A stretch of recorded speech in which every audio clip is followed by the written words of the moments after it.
ഇന്നലെ സുരേഷ് ഗോപി പത്രക്കാരുമായിട്ട് ഉണ്ടായ വിവാദം നിങ്ങളെല്ലാം ന്യൂസ് മുഖേനയെല്ലാം അറിഞ്ഞിട്ടുണ്ടാവും. അദ്ദേഹം പത്രക്കാരോട് ചോദിച്ചു, ആരോടാണ് ചോദിക്കുന്നതെന്ന് നിങ്ങൾ അറിയുന്നുണ്ടോ എന്നൊക്കെ ചോദിച്ചുകൊണ്ട് വളരെ ഷൗട്ട് ചെയ്തുകൊണ്ട് അദ്ദേഹം അതുകൊണ്ട് പെരുമാറുന്നുണ്ട്. ഒരു ഷൂട്ടിംഗ് സൈറ്റിലാണ് എന്ന് വിചാരിച്ചുകൊണ്ടാണെന്ന് തോന്നുന്നു പുള്ളിക്കാരൻ അങ്ങനെ പെരുമാറിയെന്നാണ് കണ്ടപ്പോൾ തോന്നി.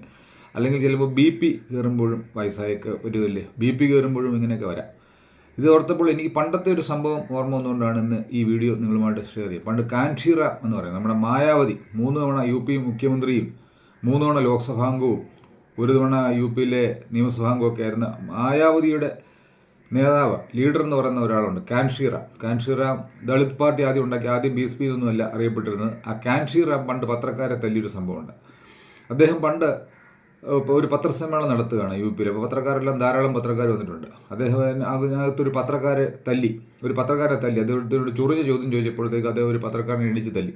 അപ്പോൾ പത്രക്കാരെല്ലാം കൂടെ പറഞ്ഞു, ഇനിയും ഞങ്ങളെ തല്ലി, നിങ്ങളെ എഴുതി നാറ്റിക്കളി, നിങ്ങൾ ഈ ഒരു സ്ഥലത്ത് ജയിക്കത്തു പോലും എന്ന് പറയും. അപ്പോൾ കാൻഷീറാൻ പറഞ്ഞു, കൂടുതൽ ഇവിടെ നിന്ന് വർത്താനം പറഞ്ഞാൽ ഇനിയും തല്ലുള്ളൂ, നിങ്ങൾ മര്യാദ ഗണിച്ച് പൊക്കോണെന്ന് പറയും. കാര്യം എന്ന് വെച്ചാൽ അദ്ദേഹം പറഞ്ഞു, എൻ്റെ വോട്ടേഴ്സ് എന്ന് പറഞ്ഞാൽ പത്രം പോയിട്ട് ഒരു കാര്യവും നോക്കുന്നില്ല, TV പോലും കാണുന്നവരില്ല, നിരക്ഷരായ വോട്ടേഴ്സാണ് ഞങ്ങളുടെ വോട്ടേഴ്സ്, അതുകൊണ്ട് ഇനിയും ഇട്ടിരുന്നാൽ തല്ലുള്ളൂ എന്ന് പറയും.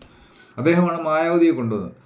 അത് പറഞ്ഞതും ശരിയായിരുന്നു. പിന്നെയും അദ്ദേഹം ചോദിച്ചു, ഒരു പത്രം പോലും നോക്കാത്ത വോട്ടേഴ്സാണ്, നമുക്കറിയാം ഇന്ത്യയുടെ പല ഭാഗങ്ങളിലോട്ട് ചെന്ന് കഴിഞ്ഞാൽ അങ്ങനെയുള്ള ആൾക്കാരാണ്, അവർ വോട്ട് ചെയ്തങ്ങ് ജയിപ്പിക്കും.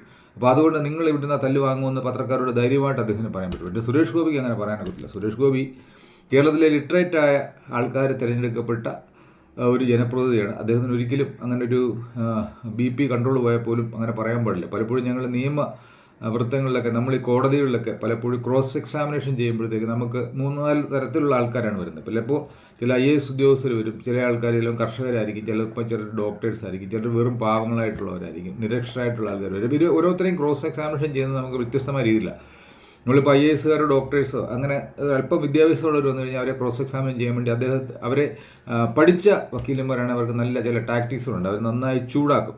ചിലപ്പം ഒരു IASകാരനെ കിട്ടിക്കഴിഞ്ഞാൽ അദ്ദേഹത്തിൻ്റെ ഈഗോയെ കയറി പിടിച്ച് ഈഗോയെ ക്ലാഷ് ആക്കി കഴിയുമ്പോൾ അദ്ദേഹത്തിന് ദേഷ്യം വരും. ദേഷ്യം വന്നു കഴിഞ്ഞാൽ അദ്ദേഹം ചിലപ്പോൾ അറിയാത്ത കാര്യങ്ങളൊക്കെ കോടതിയിൽ അങ്ങ് എക്സ്പ്രസ് ചെയ്തു പോകും. സത്യസന്ധമായ കാര്യങ്ങളും ചിലപ്പോൾ എക്സ്പ്രസ് ചെയ്യുന്ന ഈ ചൂട് ചോദ്യങ്ങൾക്കിടയിലായിരിക്കും. സുരേഷ് ഗോപി അങ്ങനെ ഒരിക്കലും പെരുമാറാൻ പാടില്ല. ഒരു ജനപ്രതിയാണ്, MP ആണ്, മെമ്പർ ഓഫ് പാർലമെൻറ്റാണ്, MA ലിറ്ററേച്ചറുള്ളൊരു പഠിച്ചൊരു വ്യക്തിയും കൂടെയാണ്. എനിക്ക് അദ്ദേഹത്തെ ചെറുപ്പകാലത്ത് ഞാൻ കോളേജിൽ പഠിക്കുമ്പോൾ അദ്ദേഹം അവിടെയൊക്കെ വരുന്നത്, അപ്പോൾ അന്ന് IAS വേണ്ടി മദ്രാസ് വിട്ടു. അദ്ദേഹം ഒരിക്കലും അങ്ങനെ പെരുമാറാൻ പാടില്ലായിരുന്നു. വാസ്തവത്തിൽ അത് തെറ്റായ നടപടിയാണ്. പത്രക്കാരോട് ഒന്നും ചൂടാവാൻ പാടില്ല. BP ഒക്കെ ഉണ്ടെങ്കിൽ അദ്ദേഹം ഒന്ന് പോയി പരിശോധിക്കേണ്ടത് വളരെ അത്യാവശ്യമാണ്. ഒരു പാർട്ടിയെ നോക്കിയിട്ടല്ല ഞാൻ പറയുന്നത്, അദ്ദേഹത്തിൻ്റെ ആ പെരുമാറ്റത്തെക്കുറിച്ച് മാത്രം പറഞ്ഞെന്നുള്ളൂ. ഒരു ജനപ്രതി എന്നുള്ള നിലയിൽ ഡൗൺ ടു എർത്താണ്. ഉമ്മൻചാണ്ടി സാറിനെ പോലെയൊക്കെ എത്ര ചോദ്യങ്ങൾ ചോദിച്ചാലും പ്രകോപിതരാത്ത ഒത്തിരി. ഞാൻ ഒരു പാർട്ടിയും ബേസ് ചെയ്യില്ല പറയുന്നത്, ചില ഉദാഹരണങ്ങൾ ചൂണ്ടിക്കാണി